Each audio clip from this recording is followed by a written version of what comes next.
plática más, aunque se anuncia como una conferencia, pero siempre procuramos que sea como una plática de historia. Y bueno, yo quiero agradecer, antes de iniciar, agradecer a la maestra Teresa, que la tenemos aquí en primera fila, a Carla también por todas sus atenciones, y que nos han seguido invitando, y pues ya nos sentimos casi inventariados aquí en el Palacio de Minería. Ya nada más nos falta nuestro sellito aquí que diga UNAM, para estar inventariados. Nos sentimos en casa, verdaderamente. Entonces, gracias amigos de Urus Radio, las personas que amablemente nos escuchan todos los lunes. Pues ya estamos aquí, vamos a iniciar un ciclo de 3 conferencias. Ustedes saben que el gobierno federal decretó este año, el año pasado fue Flores Magón y este año el año de Francisco Villa. Entonces, igual Palacio de Minería nos pidió por medio de su coordinadora, la maestra Teresa, que habláramos precisamente de este personaje. Y bueno, pues ya para prácticamente iniciar, hablar de Francisco Villa es hablar de un personaje polémico, sumamente polémico. He estado preparando el tema, aunque recién hicimos la serie de la Revolución Mexicana en Urus Radio, pues tuve que preparar también el tema para la plática de hoy. Y estuve viendo algunos programas norteamericanos. No, es otra la idea. Mienten en muchas cosas, exageran en otras. Y pues me acordé que así enseñan ellos la historia, hablar del Álamo, por ejemplo. En fin, exageran y mienten en muchas situaciones. Pues lo mismo es con Villa. Pero aparte estuve viendo varias conferencias con historiadores mexicanos y con gente igual mexicana que no está de acuerdo con la imagen de Villa. Entonces aquí no venimos ni a hablar bien ni a hablar mal, simplemente a hablar de Francisco Villa. Es un personaje trascendente, no podemos poner eso en duda, de la Revolución Mexicana. Y pues aquí mencionaremos de todo, en estas 3 conferencias, mencionaremos todo acerca de la vida de Villa, hasta donde se tiene conocimiento, porque fíjense que el mismo Villa se encargó de tejer toda una historia alrededor de él, todo un mito alrededor de él. Pero yo quiero comenzar con una imagen en particular. Ustedes me imagino que fueron a ver la película Titanic.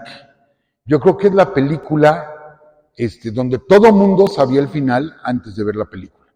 O sea, todo mundo sabíamos que el barco se iba a hundir. Y perdón, si alguno no la ha visto, ya les adelanté el final. Sí, discúlpenme, pero el barco se hunde al último, ¿sí? Bueno, pues yo quiero iniciar precisamente, Doris, si me apoyas con la primera imagen. No, bueno. Pasamos a la siguiente. Ahí está. Con esta imagen. Esta imagen terrible, ¿sí? Es del día 20 de julio de 1923. Parral, el mismo Pancho Villa, había dicho que Parral le gustaba hasta para morirse, y de alguna forma se le cumplió. Ahí es donde lo matan. Todo esto lo vamos a narrar en la tercera conferencia, ya con lujo de detalle, como Melitón, en fin, las personas que estuvieron detrás de la muerte, cómo planearon, cómo va sobre una calle, da vuelta, frena el coche, sale, le disparan 9 hombres. Pero para llegar a esto, amigos, para llegar a este homicidio, porque es un homicidio, ¿sí? Se dispararon alrededor de 160 tiros. Villa tenía en su cuerpo 12 tiros, uno de ellos directamente en la cabeza. O sea, llegaron y le dieron el tiro de gracia. Pero detrás de ellos sabemos que hay varios personajes. Todavía no existía la Sedena, la Secretaría de la Defensa, se llamaba Secretaría de Guerra.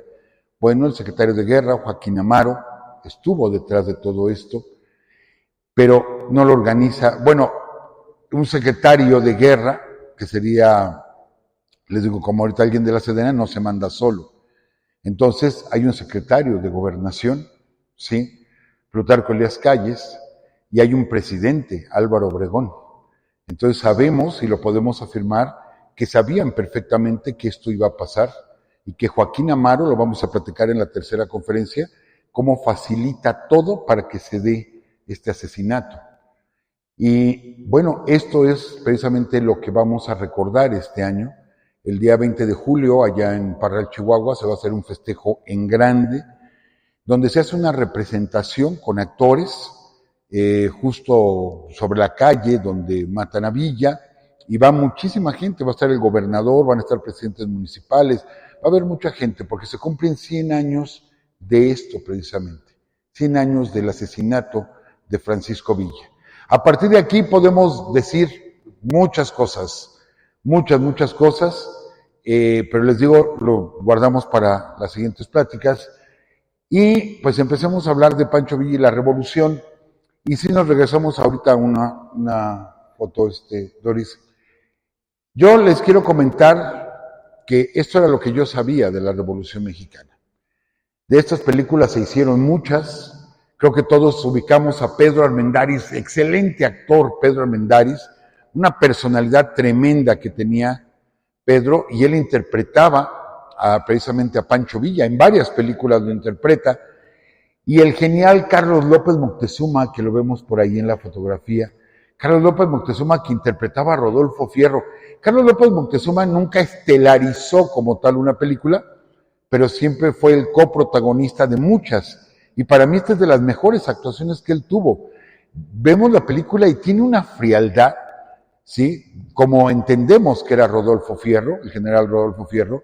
Entonces, esto era lo que nosotros entendíamos en los 60s, 70s, 80s, que era Pancho Villa. Es más, inclusive los polivoces, ustedes recordarán que hacen la parodia de Pedro Armendáriz haciendo Pancho Villa y hacen a Gallón Mafafas, ¿sí?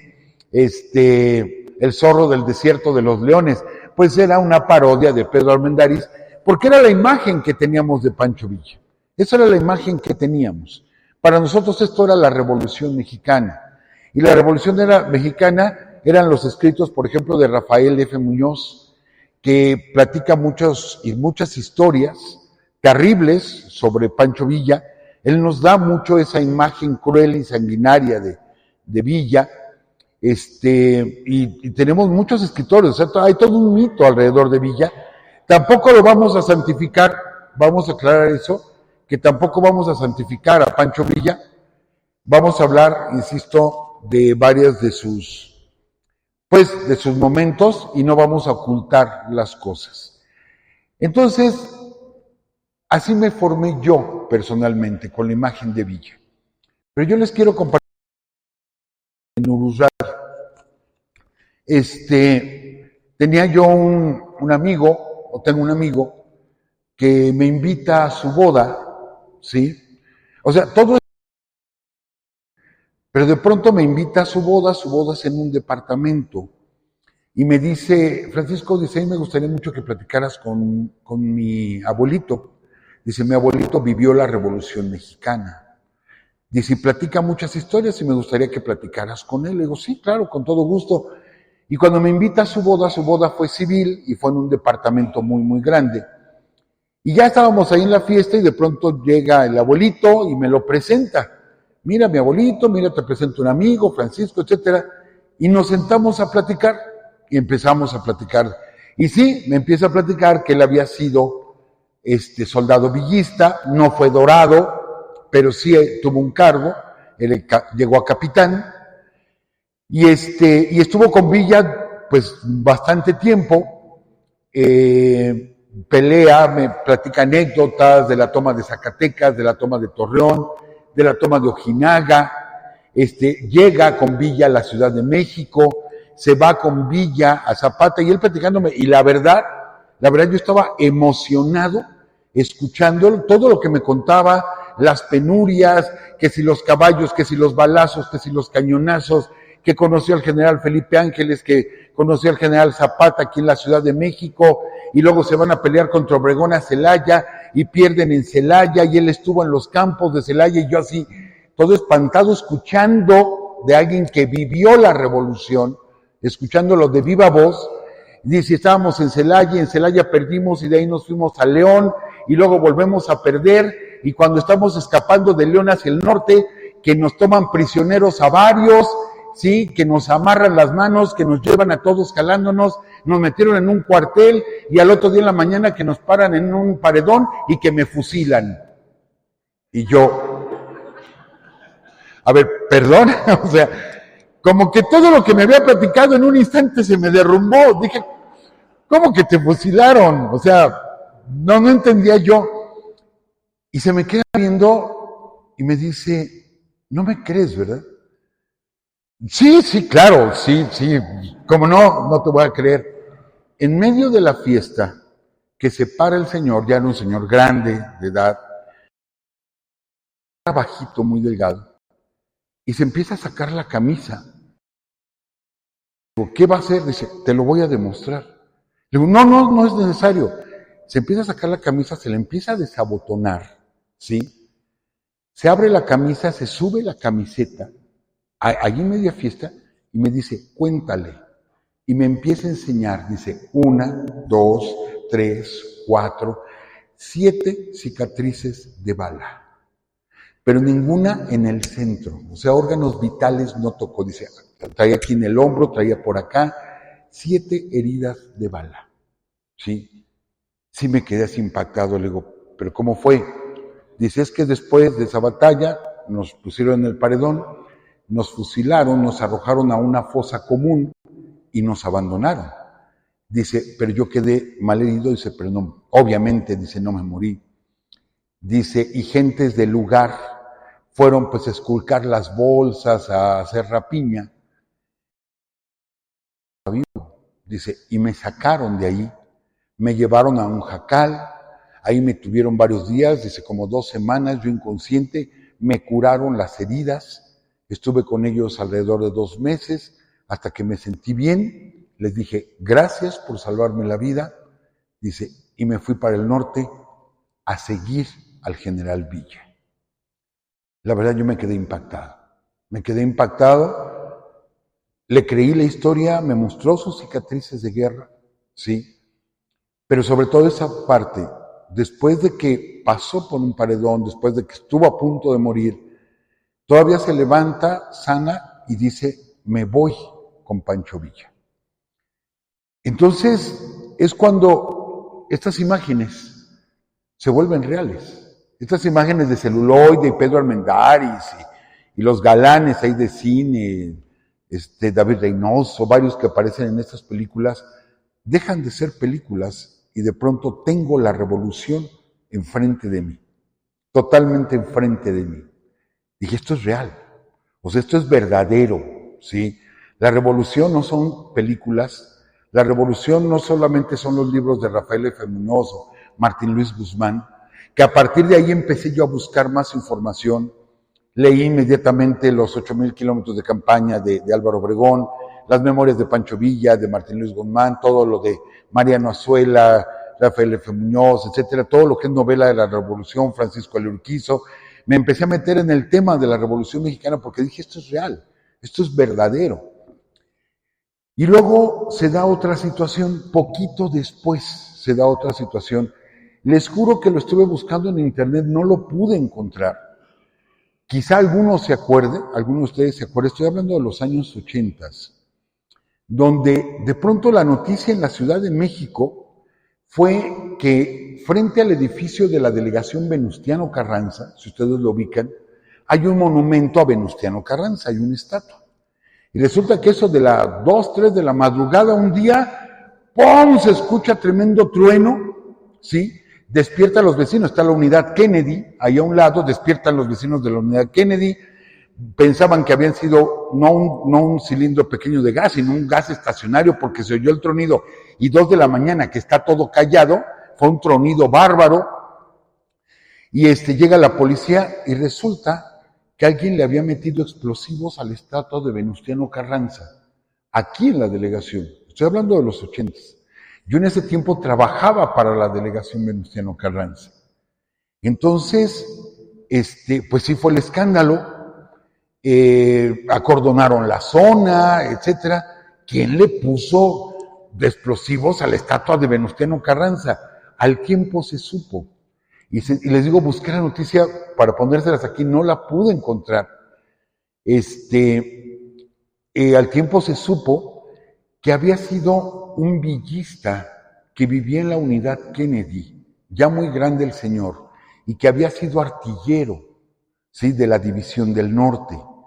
Y que entonces él pasaba por ahí, veía la estatua de Venustiano Carranza y sentía odio por Venustiano Carranza, y de pronto el arma, el explosivo, se lo pega a la estatua y la vuela, ¿sí? Obvio, lo hizo de noche, ¿para qué? Para no lastimar a nadie. Él iba sobre la estatua.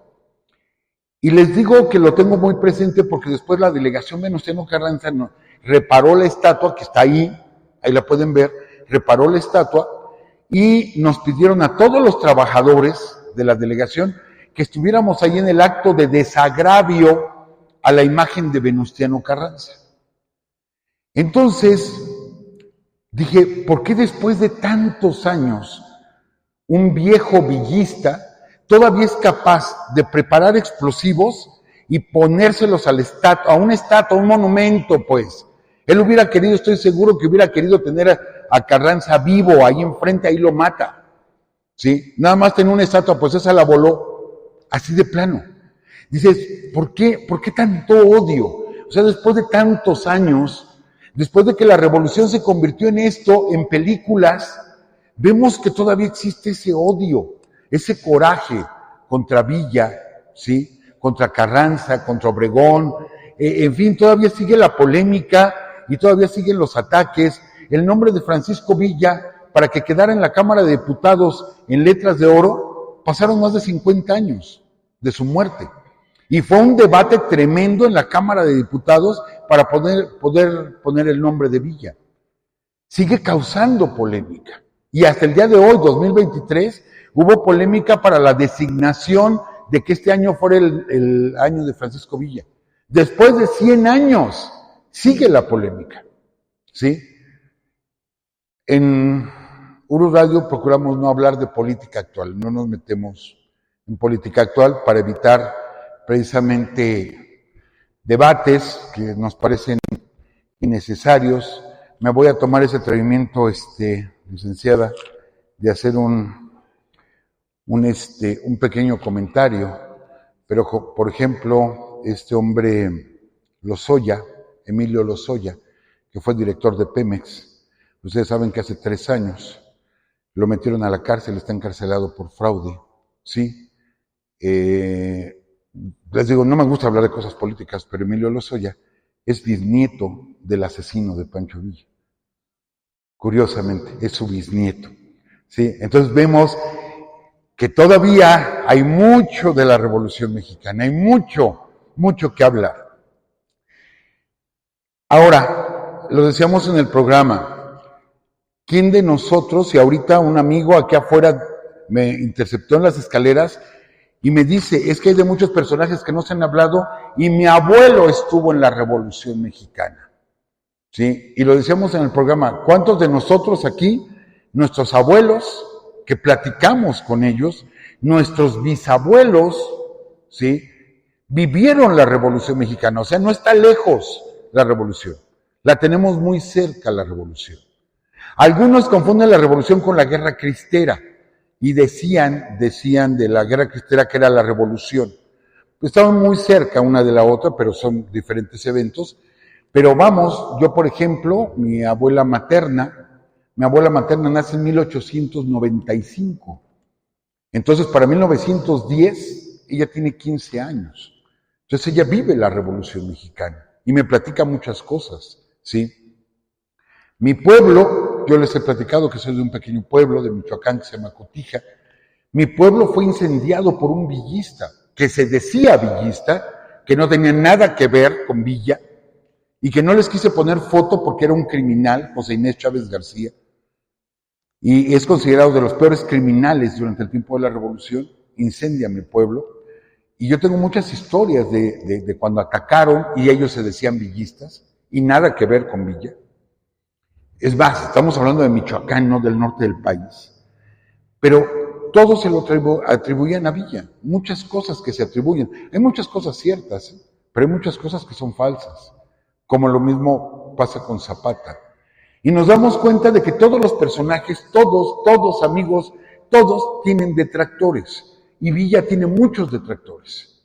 Todos, díganme los más connotados.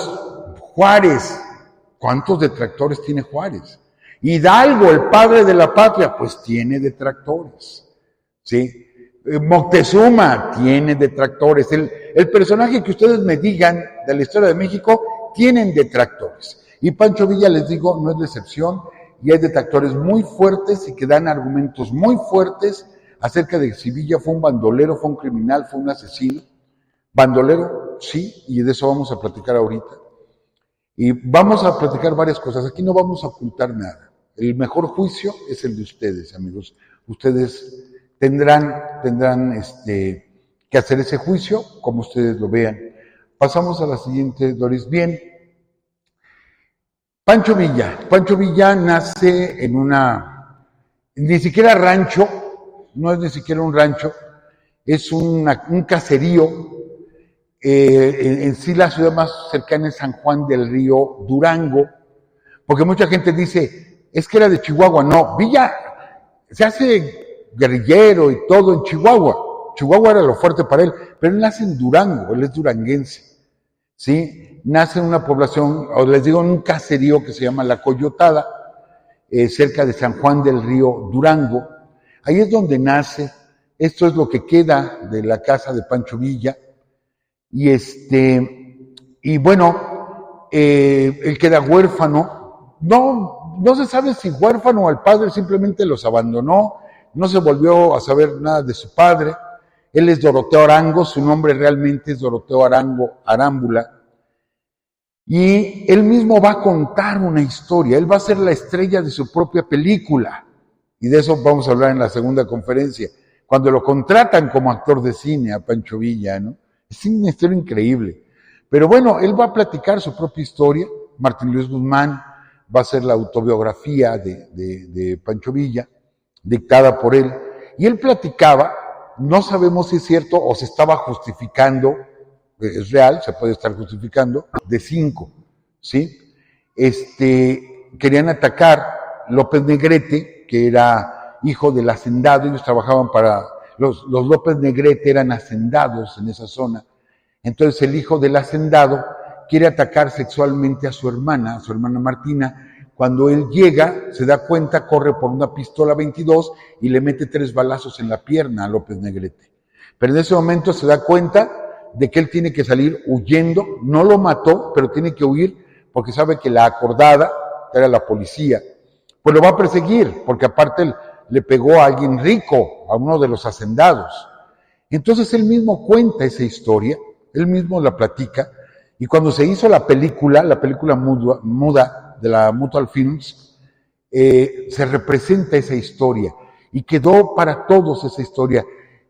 No podemos saber qué tan real, qué tan cierto es, pero por lo menos Villa sí lo contaba, que había defendido el honor de su hermana ante el abuso de un hacendado y que él había decidido dispararle. Y de ahí se va a la sierra. Se va a la sierra de Durango, la sierra de Chihuahua, porque están pegaditos, y empieza a vagar por los cerros, a vagar por los montes, ¿sí? Hasta que se une a un grupo de bandoleros. Un grupo de bandoleros que capitaneaba Ignacio Parra, que había sido uno de los hombres de Heraclio Bernal, el Rayo de Culiacán, uno de los bandidos más famosos de finales del siglo XIX. Ignacio de la Parra había sido uno de los hombres de Heraclio Bernal y tenía una banda de asaltantes. Entonces se junta con esta banda de asaltantes y empiezan a robar, zona de minas. Entonces gente que llevaba conductas, que se les llamaba conductas de minas, que llevaban plata, que llevaban oro, pues ellos los asaltaban en los caminos, eso es cierto. Y el abigeato, hay que explicar el abigeato, que se castiga como un robo, se les dicen abigueos, se castiga como un robo, sí, pero tiene su connotación, hay que explicar bien el abigueo. Es como si yo, por ejemplo, le doy mi cartera a alguien y esa persona se lleva mi cartera, yo no lo puedo demandar por robo. Se llama abuso de confianza. Y si yo lo demando por robo, pierdo la demanda. Se llama abuso de confianza porque yo se lo di. ¿sí? Entonces, así el abigueo o abigeato es distinto al robo, que la pena es la misma, pero es distinto. ¿Qué era lo que hacían? Conducir a las reses, a los caballos, era abrirles el corral, y ustedes saben que una res va a seguir a la otra, o van a seguir a los caballos. Entonces era abrirles el corral, y ellos se iban adelante, y los animales los iban siguiendo. Entonces ellos dirían, yo no tengo la culpa, los animales me siguieron, ¿sí? Entonces ese sería el pretexto, y para evitar ese pretexto se crea el abigeato. Esto es, que es un delito que tú provoques que las bestias te sigan. Y así está estipulado en la ley. Es más, en México, en el Código Penal, todavía está considerado como un delito. O sea, está estipulado en la ley el abigeato como un delito. Bueno, pues Pancho Villa se vuelve abigueo y se dedica a la roba de ganado. Toda esa zona donde ellos robaban era la zona de los Terrazas y de los Krill. Yo sé que ya les sonó el apellido, y de los Krill, ¿sí? Los Terrazas y los Krill eran los dueños de toda esa zona. Es más, alguna ocasión, don Luis Terrazas, en el castillo de Chapultepec, en una fiesta, llega un periodista y le dice, señor Terrazas, nos dijeron que usted es de Chihuahua, y contesta Terrazas, dice, no, yo no soy de Chihuahua, Chihuahua es mío, ¿sí? Así eran las posesiones de los Terrazas, y los dueños de haciendas, un montonal de haciendas, de negocios, de venta de cabezas de ganado, de ventas de caballos, etcétera. Y sí, se dedica durante 6, 7 años exclusivamente a robar. Uno de los insultos preferidos contra Villa era que le dijeran robavacas. Pero es que sí, era un robavacas, realmente era un robavacas. Y de eso se sostuvo mucho tiempo. Luego llegaba alguna población importante, a Parral, a Chihuahua, trabajaba, digamos, decentemente un tiempo, y luego se iba a robar otra vez. Esa era su vida de Francisco Villa. Trabajó de carnicero, trabajó de ayudante de albañil, tuvo muchos trabajos, pero obviamente eran trabajos mal pagados. Estamos hablando de finales del siglo XIX, trabajos muy mal pagados, pues mejor se iba a robar, ¿sí? Con esta banda de asaltantes de Ignacio de la Parra. Pasamos a la siguiente. Se va a dedicar al bandolerismo y empieza a crear cierta fama. Hay un momento, no se sabe en qué instante exactamente, que se cambia el nombre de Doroteo Arango por el de Francisco Villa. Déjenme decirles que los archivos de Chihuahua, de Parral, de toda esa zona, solamente hay un acta levantada en contra de Doroteo Arango, y es por el robo de unas mulas. Le levantaron un acta por el robo de unas mulas, ¿sí? Porque mucha gente ni siquiera iba a demandar, ni siquiera iba a denunciar, pues, porque sí era un bandolero, o sea, la verdad es que sí lo era. Pero mucha gente no demandaba, pero a partir de ahí empieza a aparecer el nombre de Francisco Villa, y cada vez eran cosas más fuertes. No es lo mismo robarle a unos pobres campesinos que van jalando 10 o 15 vacas a meterse a haciendas a robar. Y para meterte en una hacienda ya tienes que ir armado, y ya te tienes que agarrar a balazos con los que cuidan la hacienda. Entonces la banda de Ignacio de la Torre, que al final acaba muerto, y nombran a Pancho Villa, o a Francisco Villa, lo nombran como jefe de la banda. Y entonces los robos empiezan a ser más fuertes. Les digo, ya asaltar cosas más grandes, donde él necesitaba más gente junto a él. No es lo mismo un grupito de 4 o 5 a traer 40 o 50 gentes para estar robando. Y se empieza a hacer famoso el nombre de Francisco Villa, como un ladrón, ¿sí? Y aquí tenemos un gran personaje. Él está enterrado en la rotonda de las personas ilustres del estado de Chihuahua, pero casi no lo mencionamos a don Abraham González. Para esto sabemos que tenemos una dictadura en México, la dictadura de Porfirio Díaz.